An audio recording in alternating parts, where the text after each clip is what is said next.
시민 여러분 반갑습니다. 이재명입니다. 우리 사회자가 자기는 좋은 마이크 쓰고 나한테는 별로 안 좋은 거거든요. 별로 안 좋아요.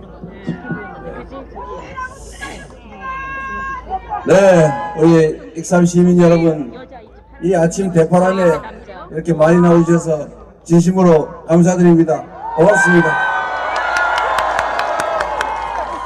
어제는 저 전남 쪽을 제가 인사드리러 갔었는데 하필이면 비가 그렇게 내려가지고 장대비가 내리는 바람에 정말로 많은 분들이 고생하셨어요. 그런데 제가 참으로 감격스럽고 죄송한 것은 그 장대비를 우산도 못 쓰고 그대로 쫄딱 맞으면서 안경을 빗물을 훔치면서 이렇게 지켜보고 계신 분들을 보니까 참으로 가슴이 짜릿했습니다. 오죽하면 그러실까, 얼마나 간절하고 절박할까, 그런 생각이 들었습니다.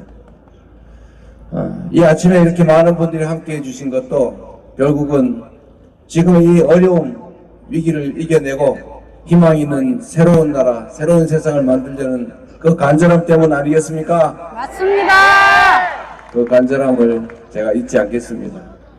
그리고 자주 말씀드린 것처럼 정치라고 하는 것이 정치인들이 모여서 쑥닥쑥닥 하는 것 같긴 하지만 사실은 정치는 국민이 직접 하는 것 아니겠습니까? 우리가 어려움을 겪고 위기를 겪을 때마다 이거 왜 자꾸 마이크?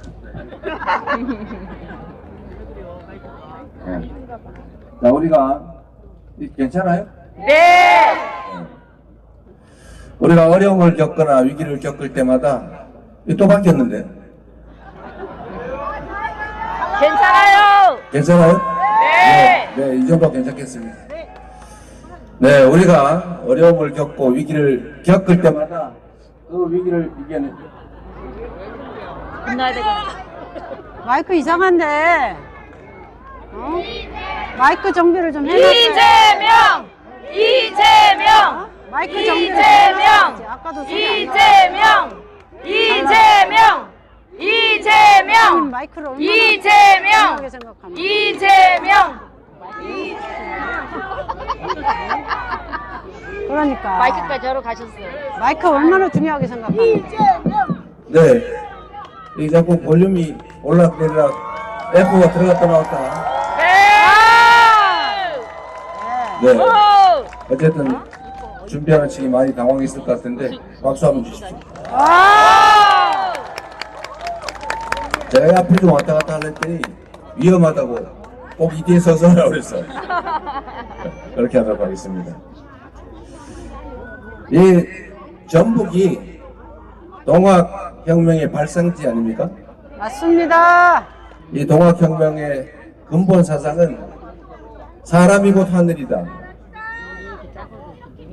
대동세상 모두가 함께 어우러져 존중하고 함께 살아가는 세상, 그 세상을 꿈꿨던 것이 바로 동학혁명 아니었겠습니까? 이 동학혁명이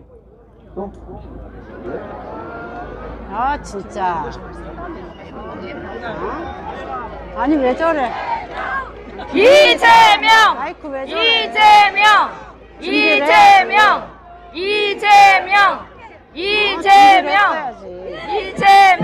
표정 안 좋잖아. 네, 이게 자꾸 시스템이 불안정해서 자꾸 꺼졌다 켜졌다 그러는 것 같습니다. 예, 얘기를 하다 보니까 자꾸 꺼내졌습니다. 근데 뭔 얘기했는지 다 기억이 안 나요. 동학혁명. 네, 다시 처음부터 다시 리셋해가지고.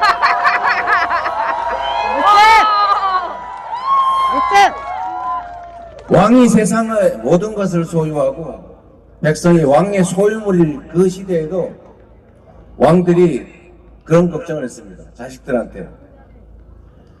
백성은 물과 같고 임금은 배와 같아서 배를 띄우기도 하지만 배를 뒤집기도 한다. 백성을 하늘처럼 여기고 백성의 마음 민심이 곧 천심 하늘의 뜻이다. 이렇게 가르쳤죠. 왜 그랬을까요? 왕이란 존재들이 정말로 천사 같은 마음을 가져서 그랬을까요? 뭐 그런 사람도 있었겠죠. 애민 정신으로 그런 생각을 할 수도 있었겠지만 저는 근본적으로 그랬을 거라고 생각합니다. 세상을 왕권으로 지배를 하지만 백성들을 탄압을 하거나 아니면 착취를 하거나 백성들의 고통이 커지면 체제가 뒤엎어진다. 그 위험을 제거하기 위해서 백성의 뜻을 하늘처럼 존중하라 이렇게 말했던 것도 아닐까 저는 생각합니다. 그래서 죽기 싫으면 체제를 유지하고 싶으면 왕의 권위와 권력을 누리고 싶으면 백성을 존중하고 백성들이 등 따시고 배부르게 안전하고 평화롭게 살 수 있도록 해야 한다라고 가르친 것 아니겠습니까, 여러분? 네, 맞습니다. 그런데 이게 가끔씩 잘 안 돼요. 이게 가끔씩 또 안 되네. 가끔씩 잘 안 되는데 네? 그러니까. 나중에 네, 알았습니다. 그냥 다 듣다고 치고 하겠습니다. 잊어버린다. 그런데 이 백성들이 더 평화롭고 안전하게 또 등 따시고 배부르게 사는 것을 왕의 최고의 책무, 관리들의 최고의 책임으로 정하지만 가끔씩은 이기적이고 무책임한 그런 사람들이 나타나지 않습니까? 부패하고 폭력적이고. 그래서 우리 백성들이 이런 주장을 했죠. 아니 뭐 왕의 씨가 따로 있냐? 다 왕이 되면 다 왕 되는 거지. 그리고 사람이 다 귀한데 하늘처럼 귀한 존재인데 왜 이렇게 우리는 혹사당하고 가렴주구의 고통을 겪어야 되냐? 우리 백성이 하늘처럼 존중받는 사람이 곧 하늘이 세상 만들자. 같이 다 잘 사는 그런 세상 만들자. 라고 시작한 게 동학혁명 아니었겠습니까? 맞습니다. 그런데 참 안타깝게도 이 동학혁명이 당시로서는 미완의 혁명으로 끝났죠. 일본군, 관군, 연합군에게 결국은 우금치 고개에서 전멸당했습니다. 그러나 그 정신은 여전히 살아남아서 그 정신이 결국은 5.18 민주화 운동으로 그리고 다시 빛의 혁명으로 촛불혁명으로 살아나지 않았습니까? 마이크가 또 꺼졌죠? 괜찮아요. 네. 그런데 그 동학혁명의 정신이 결국은 지금 12월 3일 그 내란의 밤에 윤석열 일당이 저지른 비상계엄 친위 군사 쿠데타를 제압했습니다. 역사 속에 사라져간 동학혁명군들의 영혼이 오늘날 다시 우리 대한민국을 구했다. 맞습니까, 여러분? 맞습니다. 네. 우리는 그 정신을 잊지 말아야 되겠죠. 앞으로 6월 3일을 거쳐서 우리가 해야 될 일도 우리가 나아갈 길도 사람이 하늘처럼 존중받는 모든 사람이 공평하게 주권자로 인정되는 국가의 모든 역량이 오로지 국민들의 더 나은 삶을 위해서만 사용되는 진정한 민주공화국으로 나아가야 되겠습니다. 그 길을 열어줄 사람이 바로 누구입니까, 여러분? 이재명! 이재명! 이재명! 이재명! 감사합니다. 그런데 그 길을 열어가는 사람은 이재명이 아니라 바로 여러분입니다. 여러분이 이재명이라는 도구를 사용해서 여러분이 원하는 세상을 만들어가는 것이죠. 왕의 시대에도 백성이 나라의 주인이다 이런 생각을 하는 사람들이 목숨 걸고 싸웠는데 민주공화국이라고 선포하고 국민이 나라의 주인이고 모든 권력은 국민으로부터 나온다는 헌법을 가진 이 민주주의 국가에서 이 나라의 주인이 바로 여러분 국민 아니겠습니까? 맞습니다. 그래서 국민이 주인인 나라, 국민이 행복한 나라를 만들어야 되는 것이고 그 주체는 바로 이재명이 아니라 여러분이다. 이재명은 여러분이 쓰는 도구다. 맞습니까, 여러분? 맞습니다. 이재명! 이재명! 이재명! 충분히 그리고 치열하게 철저하게 준비했습니다. 성남시를 똑같은 조건에서 전혀 다른 도시로 바꾼 것처럼 경기도를 똑같은 공무원, 똑같은 조건에서 전국에서 가장 인정받는 경기도로 만든 것처럼 맨날 편갈라 싸우고 당원 의사와 관계없이 개파 정치에 찢어지고 갈라지고 보수 언론의 놀림감이 되던 그 민주당, 이제는 당원이 중심이 돼서 국민을 중심에 둔 진정한 민주정당으로, 수권정당으로 총선에서 압승한 이기는 정당으로 다시 만든 것처럼 대한민국도 확실하게 새로운 나라로 만들어내겠습니다.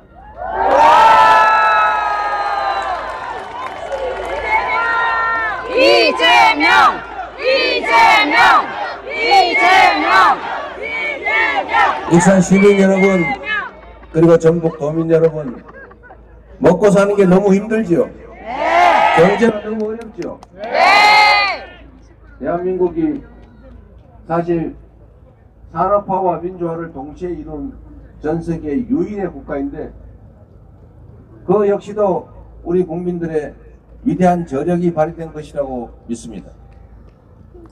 그런데 우리가 한때 자원도 부족하고 인력도 부족하고 교육과 기술 수준도 낮을 때 가진 자원이 부족해서 성장 전략으로 소위 몰빵 전략을 했습니다. 특정 지역 수도권에 특정 기업 재벌에게 모든 자원을 몰아줬죠. 그러다 보니 성장은 했는데 불균형 성장 정책의 결과로 집중 현상이 발생한 것입니다. 한때는 그게 매우 유용했지. 그러나 이제는 서울의 아파트 한 평 값이 3억 원을 할 만큼 이 집중에 따른 폐해가 너무 큽니다. 지방은 소멸해가고 수도권은 과밀해서 미어 터지고 있습니다. 지금 상태로 수도권 집중이 계속되면 이 나라는 지속적으로 성장 발전하는 게 불가능해집니다. 이제 다시 우리의 역량도 자원도 기술도 국민의 의식 수준도 높아졌으니 이제 다시 원칙대로 균형 발전 전략을 취해야 됩니다. 이거는 지방에 대한 배려가 아니라 국가가 대한민국이 지속적으로 살아가기 위한 필수 전략이다. 이해하시겠습니까, 여러분? 네. 당연히 이해하고 있겠죠. 안에서 열받고 있겠죠. 제가 전북을 올 때마다 그 얘기를 듣습니다. 사실 서울에서 저 광주, 전남 가려면 이거 지나가야 되잖아요. 돌아갈 수는 없잖아요. 그래서 먼저 그럼 전북을 들렀다가 광주를 가자. 그러면은 가는 길에 들렀냐 이렇게 얘기합니다. 그래서 이번을 바꿨어요. 그러면은 광주 갔다가 따로 전북은 가자입니다. 돌아가는 길에 들렀냐. 그래서 제가 이렇게 돼봤어요. 그럼 며칠간의 간극을 두자. 전북 갈 때하고 전남 광주 갈 때하고. 그랬더니 역시 똑같은 얘기를 해요. 저는 그 마음을 이해합니다. 소외감이죠. 지금 결국 전북은 다른 지역들이 전부 대구, 경북, 통합이니 부울경 메가시티니 충청권 메가시티 이렇게 얘기하지만 전북은 우리는 호남에 묶이기 싫어. 이래서 결국 전북 특별자치도로 분리해가고 있습니다. 슬픈 일이죠. 저는 그 이유를 이렇게 되게 세 가지 정도로 생각합니다. 말씀드린 것처럼 대한민국은 수도권 집중 전략 때문에 지방을 소외시켰죠. 이건 사실은 성장 전략의 일부였습니다. 불가피할 때가 있었죠. 그러나 그 결과는 이렇게 참담하게 지방 소멸이라는 것으로 나타나고 있습니다. 그래서 지방은 다른 지역과 똑같이 다 수도권에 비해서 상대적으로 소외되고 차별받게 됐죠. 그런데 여기에 또 하나 있지 않습니까? 이 참으로 못된 일이었는데, 제가 경북 안동 출신 아닙니까? 경북 안동 출신인데 제가 지금도 경북 가면은 저 뒤쪽에서 수근수근해요. 그래서 제가 그런 말도 있지 않습니까? 왜 우리가 남이 가에 나는 우리에 안 넣어주냐? 나도 거기서 태어나고 먹고 자랐는데, 그래도 역시 마음이 그렇지 못한 거 봐요. 저는 그게 그분들의 잘못이라고 생각하지 않습니다. 군사정권이 분할 지배 전략을 한 것 아닙니까? 이 독재자들의 지배 방식이 가장 핵심이 분할 지배예요. 이 국민들을 반으로 쪼개고 또는 3분의 1을 떼내가 쪼갠 다음에 한쪽만 집중 지원하고 한쪽을 소외를 시켜서 싸움을 시키는 거예요. 그리고 힘센 쪽만 자기 편만 잔뜩 지원하죠. 그래서 지금 산업 기반들이 사실은 동쪽으로 다 몰린 거 아닙니까? 저쪽에는 농사나 짓고. 어쨌든 그렇게 해서 이 호남 지방이 소외됐던 것도 사실이죠. 최근에 와서 일부러 그러는 경우는 없어지긴 했지만 이미 그게 너무 크게 고착화된 겁니다. 그런데 거기다가 그 이중의 소외에다가 전북이 또 호남에 뭘 지원한다 그러면 꼭 광주 전남에만 한다. 그런 생각을 하는 거 아닙니까? 근데 사실인지는 제가 잘 모르겠어요. 사실은 전남 광주다 가면 광주에다 주로 하지 전남에다 하지 않아요. 근데 하필이면 광주가 전남 안에 들어있어요. 그런 차이죠. 어쨌든 전북이 이렇게 삼중의 소외감을 느끼고 있는 것은 저도 압니다. 그리고 안타깝게 생각하죠. 집안에 형제가 싸움이 잦은 것은 너무 많이 가져서 싸우기도 하지만 없어서 싸우는 경우가 더 많습니다. 얼마나 그걸 들여다보고 있는 부모의 마음이 쓰리겠습니까? 똑같지요. 대한민국 다 똑같은 국민들이고 똑같은 지역인데 특정 지역이 나는 버림받았어, 나는 배려받지 못해, 나는 왜 이렇게 못 살아 라고 생각하게 하는 것 자체가 사실은 국가정책에 심각한 문제가 있는 것입니다. 이제는 바꿔야 됩니다. 말씀드린 것처럼 구체적인 방법들은 여러 가지로 제시되겠지만 이제는 큰 방향을 바꿀 때다. 서울의 수도권, 경기, 인천에 제가 경기도에 시장도 하고 도지사도 했지만 저는 그때도 얘기했어요. 수도권 규제 완화 열심히 얘기하면 저는 그거 안 된다. 국가 균형 발전해야 된다. 그러면 주변의 참모들이 야 그런 얘기하면 팍 떨어져. 또 균형 발전하자 그러면 사람들이 싫어하지. 그런데 여러분 우리 국민들의 위대함이 바로 이런 데 있습니다. 국민들 그렇게 생각하지 않습니다. 제가 성남시장 경기도지사 하면서 수도권 규제 완화에는 언제나 반대, 불필요하고 정말로 아무 소용없는 그런 규제야 없애든지 완화해야 되겠지만 수도권을 더 풀어서 더 평정시키고 그렇게 하면 나라 망한다 라고 제가 수없이 시장 될 때부터 되기 전부터 얘기를 했는데 표 안 떨어지더라고요. 그래도 다 많이 찍어주더라고요. 이 공공기관 지방이전도 사실 좀 비슷한데 제가 수원에 도청이 있지 않습니까? 근데 경기도에 공공기관이 26개인가 있는데 대부분 수원하고 그 근처에 몰려 있어요. 제가 거의 안 빼고 전부 다 북부 동부로 다 옮겨버렸어요. 물론 수원에서 이런 얘기 합니다. 수원에서 아니 여기 있는 걸 다 빼면 수원 사람들, 경기도 남부 사람들 화낼 텐데 그렇게 과격하게 다 옮기면 어떡하냐. 그거 제가 그랬습니다. 물론 노조원들 싫어하죠. 수원에 살다가 저기 의정부 어디 양평 이런 데 가면 좋아하겠습니까?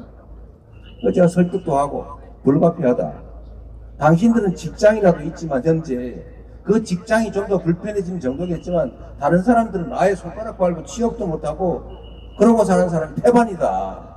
그러니 좀 견뎌달라. 당신들도 개인적으로 돈 벌어서 사는 게 아니라 결국 국민의 세금으로 사는 거 아니냐. 조금 더 고통을 감수해달라 이렇게 요구해서 설득하고 그랬더니 우리 수원 시민들, 남부 경기도민들이 저한테 뭐 표 떨어져가 지지율 떨어지고 그러지 않더라고요. 내가 우리 국민을 이해합니다.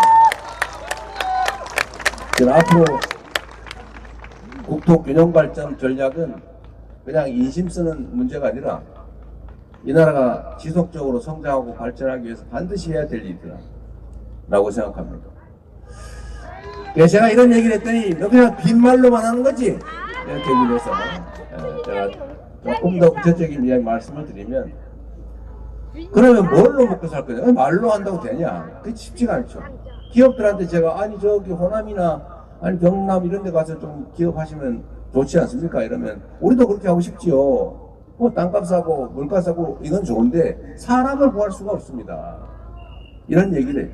그 사람이 왜 없습니까? 그랬더니 대학 졸업하면 다 서울로 간대요. 그냥 그 서울 가는 사람한테 물어봤어요. 왜 서울로 가냐? 여긴 영화 볼 때도 없고요. 연애할 때도 마땅치 않고요. 미래가 없어요. 점점 나빠질 것 같아요. 희망이 없어요. 충분히 이해되지 않습니까? 네. 근본적으로 모든 게 엉켜 있어요. 이제 뭘 해야 됩니까? 첫 번째, 인재 양성 여건을 만들어야 된다. 그래서 우리가 어젠가 우리 발표했는데 번역별로 거점 국립대를 대대적으로 육성하자. 제가 이거 사실 참 심각한 문제인데 정치라고 하는 게 억강부약해야 되는 것 아닙니까? 특별한 희생을 치르는 지역이나 사람에게는 상응하는 특별한 보상을 해서 균형을 맞춰줘야 되는 것 맞죠?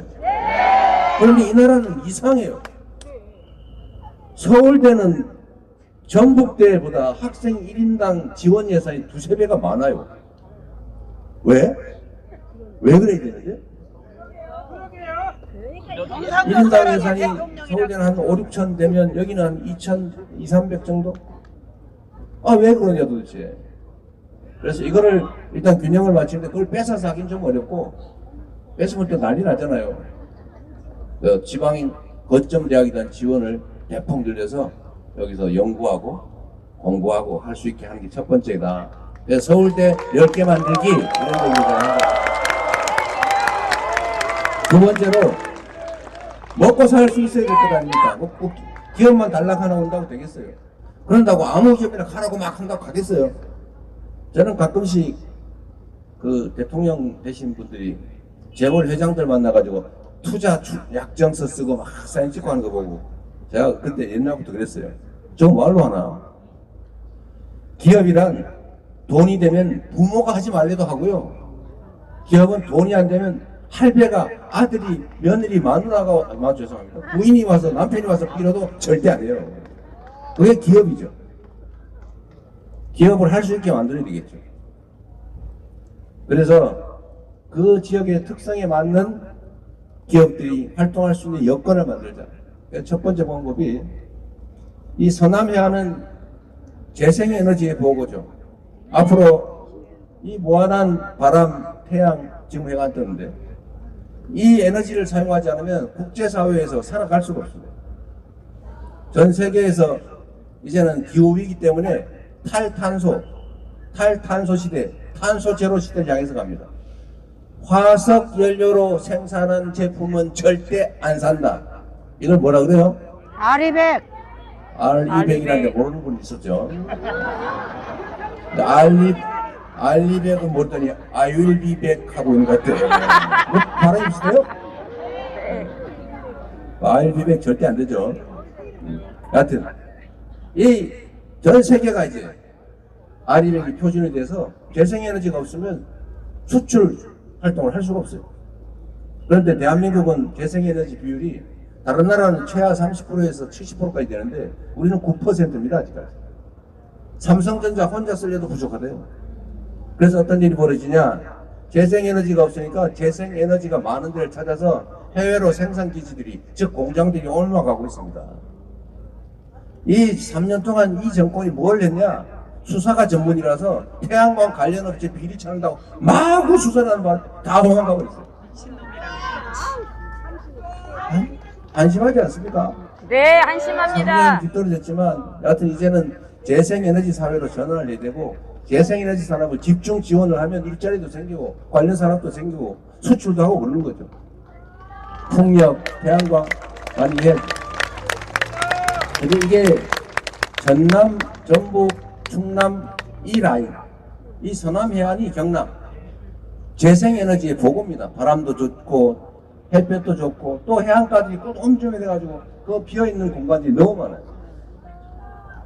마치 사람 폐포처럼 여기에 재생에너지 산업을 집중 육성을 하면 됩니다. 그리고 재생에너지를 생산해가지고 내가 에너지 고속도로라고 표현을 했더니 즉 아무 데서나 재생에너지를 생산해서 팔 수 있게 도로를 조밀하게 송배전망을 촘촘하게 깔아줘야 된다는 의미로 고속도로를 할 때 그럼 다 서울로 보내는 고속도로 말하는 거야? 이런 오해를 하시는데 그건 아닙니다. 표현이 그렇다는 거죠. 생산지 가격과 수요지 원거리 수요지의 상품 가격이 같아요? 달라요? 어떤 게 정상입니까? 다른 게 정상이죠. 전북에서 열심히 배추 키워가지고 서울 가가지고 하면 수송비 들고 하니까 당연히 소비지 가격이 더 높겠죠? 근데 아닌 게 하나 있어요. 희한하게. 그게 뭐냐? 전기료입니다. 누가 맞췄어요. 상품 드릴 수는 없고. 전기요금이 이 송전 비용이 엄청나게 드는데 전기를 생산하는 지역하고 소비지 가격이 똑같아요. 이러면 안 되겠죠? 전기 생산하는데 석탄 발전소 만들고 뭐 원자력 발전소 만들어서 위험하거나 아니면 환경 오염되는 데 사는 사람이 내는 요금이나 저기 멀리서 쓰는 에너지는 가격이 똑같아요. 이러면 안 되겠죠? 가격이 차등을 둬야 된다. 이게 진짜 시장주의죠. 그러면 전북, 전남 이런 지역에서 생산되는 재생에너지를 싸게 아주 싸게 공급하고 여기다가 더해서 지방으로 가면 어려우니까 세제 혜택도 대규모로 주고 또 인구 과밀 지역과 다르니까 규제 이런 것도 좀 대폭 완화하고 땅도 좀 싸게 주고 이렇게 하면 오지 말래도 기업들이 오지 않겠습니까? 그리고 또 한 가지 이 전북 그리고 익산 여기에 좀 관심이 있을 만한 일인데 대한민국이 경쟁력을 가지는 요소가 몇 가지가 있어요. 몇 가지가 있는데 그 중에 하나가 저는 앞으로 문화라고 생각합니다. 문화, K컬처, K팝, K드라마, K푸드, K미용, 뷰티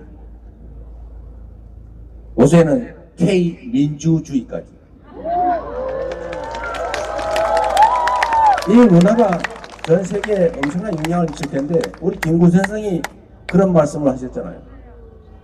내가 소망하는 바가 있다면 강력한 군사력으로 외국을 점령해서 식민지로 만드는 그런 걸 원치 않는다. 군사력은 나라를 지킬 정도면 된다. 그러나 강한 문화의 힘을 가지고 싶다. 문화는 누군가를 불행하게 하는 것이 아니라 누군가를 행복하게 하면서도 나도 행복한 일이니 이 문화가 강한 나라를 만드는 게 내 소원이다. 이렇게 말씀하셨어요. 훌륭한 말씀 아닙니까?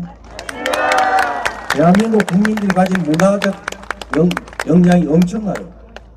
대단한 민족이죠.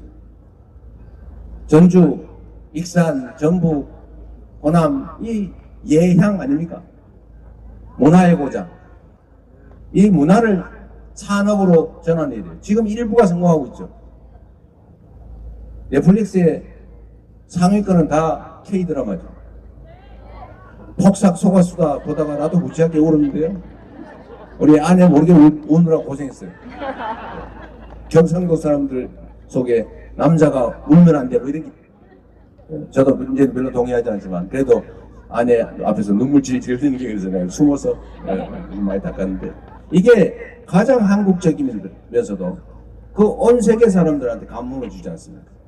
넷플릭스가 이 플랫폼이 우리나라 게 아니라서 별로 남는 돈이 우리가 별로 없어서 그렇지 이제 그런 것도 우리가 만들어야 되지 않겠어요? 그래서 이 문화를 산업으로 만들고 이걸 수출하고 전 세계에 한류를 퍼뜨려야죠. 제가 보니까 시간 많으시죠? 네. 외교 영역을 한번 살펴봤는데 우리가 해외 원조 사업으로 그러니까 ODA라고 그러죠. 해외 원조. 우리 원조를 받아 지금 원조를 합니다. 원조 예산이 1년에 6조 8천억이더라고요. 뭔 이유인지 몰라도 윤석열 정권이 왕창 올려놨더라고요. 어쨌든 6조 8천억인데 뭐 특별히 줄일 일은 없고 이걸로 외교 부문에 한류 문화를 확산시키는 방향으로 좀 전환하면 어떻겠냐. 네? 그래서 그거 보니까 외교 공간이 전 세계에서 인구 비중으로 따지면 제일 많아요. 뭔 외교 공간이 그렇게 많습니까? 그런데 외교 예산은 매우 적어요. 외교 인력도 매우 적어요. 그러니까 어디 외교 공간만 잔뜩 만들어 놓은 거예요. 그냥 관리만 하고 있는 거죠. 이런 것을 ODA 지원 사업과 맞물려서 한류를 알리는 그런 문화 거점으로, 한류 거점으로, 기업 활동 거점으로 만들면 좋지 않겠냐. 지금 하나의 예인데, 하여튼 문화산업이 앞으로는 큰 비중을 차지할 거고, 대한민국이 전 세계를 석권하는, 그야말로 K 이니셔티브의 첫 번째 K컬처 산업이 되지 않을까 싶어요. 그 중심이 저는 전북이 될 수 있다, 이렇게 생각합니다. 이재명! 이재명! 이재명! 그리고 이재명! 추상적인 그 문화산업을 넘어서서 전북이 국가 식품 클러스터 특화 지역이죠. 네. 여기를 K푸드, 요새 여러분 그거 아시죠? 원래 김을 우리나라 말고 별로 안 먹었어요. 이 풀따기를 바다에 나는 그 풀을 왜 먹어 도대체? 그런데 요새 김밥이 수출이 돼가지고 전 세계에서 한국 김에 대한 수요가 너무 폭증을 했습니다. 한국 김, 원래 일본이 조금 먹다가 이제는 막 유럽까지 김을 좋아해가지고 김밥, 이렇게 맛있었어? 김밥 수출이 폭증하고 있어요. 비빔밥, 옛날엔 그 비빔밥 우리나 먹었지 뭐 다른 사람 안 먹었잖아요. 한국 음식이 건강식으로는 세계 최고입니다, 여러분. 그럴 수밖에 없잖아요. 근데 이게 요즘은 포장 수출이 가능하게 기술이 발전하잖아요. 전주 비빔밥 팔아야죠, 그죠? 전 세계를 상대로 전주 비빔밥 팔아야 될 거 아닙니까? 바로 이게 새로운 산업의 영역이죠. 여기 이 K컬처, K푸드, 여기에 집중 투자를 해가지고 정부가 하나의 대표적 산업으로 키우는 게 우리의 계획입니다.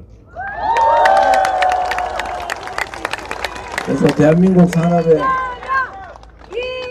산업의 축은 일관 당연히 AI 중심의 첨단 기술 산업으로 전환해야죠. 두 번째, 재생에너지 중심 산업으로 전환하고, 세 번째, K 이니셔티브 문화산업, 여기에 집중해야 된다. 이 3대 산업이 가장 중요하다고 생각해요. 그 중심 중에 문화산업의 중심, 전북, 익산. 여러분 축하드립니다.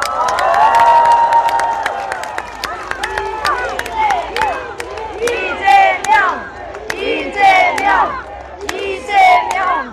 역시 먹고 사는 문제가 제일 중요하죠. 우리가 뭐 특별한 걸 바랍니까? 등 따시고 배부르고 아이들 건강하게 잘 키우고 노후 걱정 안 하면 되는 것 아닙니까? 그렇게 만드는 게 정치가 할 일인데 오히려 국민들이 정치 걱정을 하고 있어요. 이재명과 민주당이 집권하면 최소한 여러분이 나라 걱정을 하지 않게 하겠습니다, 여러분.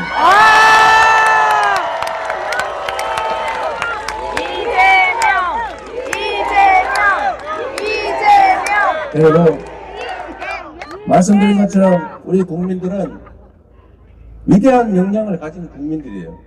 세계에 없는 무혈의 평화혁명을 2번씩이나, 그것도 8년 만에 성공하는 이런 민족 국가가 어디 있습니까? 우리밖에 없어요. 이 엄청난 저력을 한데로 모아서 우리가 방향을 잡고 힘을 합쳐서 같이 가면, 저는 지금의 이 위기를 이겨내는 거, 새로운 희망을 만드는 거, 대한민국이 완전히 새로운 나라로 가는 거, 저는 얼마든지 가능하다고 생각합니다. 그게 출발점이 바로 6월 3일이다. 맞습니까, 여러분? 그러려면, 네, 감사합니다. 그러려면 불필요한 것들 가지고 에너지 낭비하지 말아야 돼요. 저는 정치인들이 다투는 거 당연하다고 생각해요. 정치인들이 특정 국민들을 대표하는 건데, 당연히 농민을 대표하는 농민 대표가 저기 수출기업 대표하는 그 대표하고 당연히 싸우죠. 싸우는데 감정 가지고 진짜 미워하고 혐오하고 죽이려고 그러고 밤에 진짜 기회되면 싹 제거해버리고 그럴 필요 있어요? 그런 생각하는 정치인이 이상한 겁니다. 공적인 일을 하는데 그게 자기의 사적 이해관계와 직접 관련이 있는 게 아니라면 그거 뭐 그리 죽일 일까지 있습니까? 그리고 얘기해보고 최대한 좁혀보고 안 되면 국민이 위임한 데 따라서 토론해보고 안 되면 최종적으로 다수결로 결정하고 따라주고 또 다른 얘기하고 그래야 되는 거 아닙니까? 맞습니다. 근데 제가 여의도 가보니까 진짜 싸우고 있어요. 진짜 미워해요. 우리 대학 선배는 내 전화도 안 받아요. 누군지 모르시는군요. 다행입니다. 네? 이래가 되겠어요. 그래서 정치인들이 싸우는 걸 여러분이 보실 때 저 친구들이 왜 싸우나? 라는 걸 꼭 보아 주셔야 됩니다. 무조건 싸우지 마 이러면 누가 손해봅니까? 선한 사람이 손해보는 겁니다. 선의를 가지고 제대로 하는 사람하고 악의를 가지고 반칙하는 사람이 싸우면 둘 다 싸우지 마, 둘 다 나빠 이러면 누가 손해예요? 바로 여러분 자신의 손해입니다. 여러분을 대표하는 여러분 대표 선수가 부당하게 얻어맞고 옛날에 그런 게 있었잖아요. 기밀 레슬링 할 때 그 재미로 했다는 걸 나중에 알았는데 병뚜껑으로 찍고 이러면 되겠어요? 머리춤에 막 이상한 거 흉기 숨겨가지고 막 뒤로 찌르고 안 되죠? 마찬가지예요. 정치도 싸우지 말라고 할 게 아니라 왜 싸우나를 봐야죠. 그래서 잘못된 짓거리 하는 그런 못된 정치인이 있으면 책임을 물어줘야 하는 것입니다. 맞습니다. 왜 양비론을 합니까? 양비론을. 물론 그런 경우도 있어요. 둘 다. 그것도 가려봐야 된다. 국민을 대표해서 일하는 공인들, 그 공인들에 대해서 엄정하게 가려보면 좋겠다. 그리고 정치인들이 편갈라 싸우더라도 국민들이 편갈라 싸울 일은 없지 않습니까, 여러분? 말씀드리지만 정치인이란 우리가 쓰는 일꾼들이에요. 우리가 쓰는 대리인들, 고용한 사람들, 우리를 위해서 일해야 될 의무가 있는 고용된 사람들인데 이 사람들이 파란 옷 입고 빨간 옷 입고 싸운다고. 아니 이 주인까지 파란 옷 입고 빨간 옷 입고 싸울 일이 뭐 있어요? 좌측이니 우측이니 보수니 진보니 그게 뭔 상관 있습니까? 물론 가치 지향이라고 하는 거 필요하지요. 이 가치를 잘 무시하자는 게 아닙니다. 현실의 삶에서는, 현실 정치에서는 국민의 삶이 더 중요한 거죠. 오로지 모든 기준은 국민의 삶, 나라의 미래죠. 그래 김대중 대통령께서 하신 말씀 있지 않습니까? 금과 옥조 같은 말씀이죠. 상인의 현실 감각을 유지하되 선비의 문제의식을 잃지 말자. 양자가 조화를 이루어야 되겠지. 그래서 영남이니까 나는 영남 무조건, 호남이니까 나는 호남 무조건, 빨간색 좋아하니까 뭐 우리 부모를 죽인 원수라도 빨간색 좋아, 파란색 이런 거 하지 말자는 거예요. 그건 결국 국민들 손에 달려 있습니다. 우리 국민 여러분, 전북 도민 여러분, 익산 시민 여러분 너무 잘해주고 계세요. 그러나 좀 더 매의 눈으로 잘 가려보면 좋겠다. 그래서 제가 사설이 좀 길었는데 누구 한 사람 소개시켜 드리려고 그래요.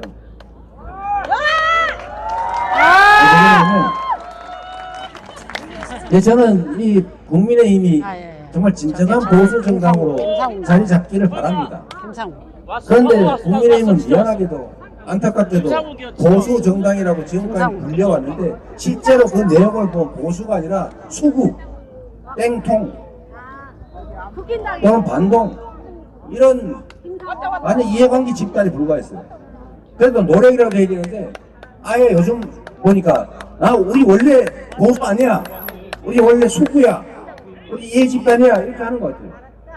아니 지금 광주 5.18이 며칠 남았는데 정호용을 영입을 합니까?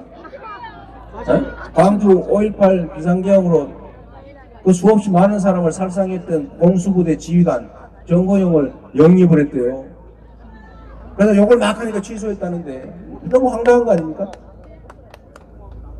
좌우의 화합도 중요하고 정말 보수 가짜 보수 정당 안에서 진짜 보수 활동해 보려고 노력하다 사실상 쫓겨난 김상욱 의원